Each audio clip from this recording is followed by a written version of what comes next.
ကျမကနှင်းစီပါမောင်ကျမကိုပန်းပွင့်ကြီးကြီးတွေပွင့်စေခြင်းရင်ပွင့်ဖက်ဟောင်းတွေကိုဖျက်ပစ်လိုက်ပါနော်ဒါမှပန်းအသစ်တွေပွင့်လာမှာမောင်ရဲ့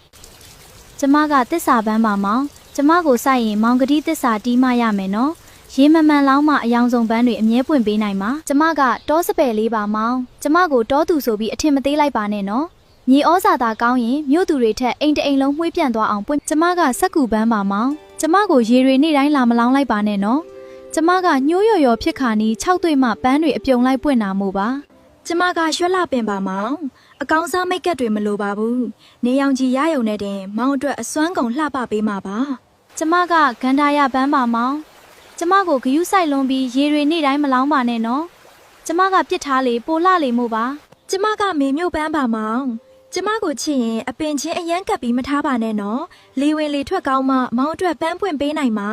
ကျမကဂမုံပင်ပါမောင်လက်ခေါ်ရဲဆိုပြီးအိမ်ထဲမှာပဲပိတ်မထားလိုက်ပါနဲ့နော်နေရောင်ချီလေးရှူစားခွင့်ပေးမှအရွက်တွေတောက်လာမှာပေါ့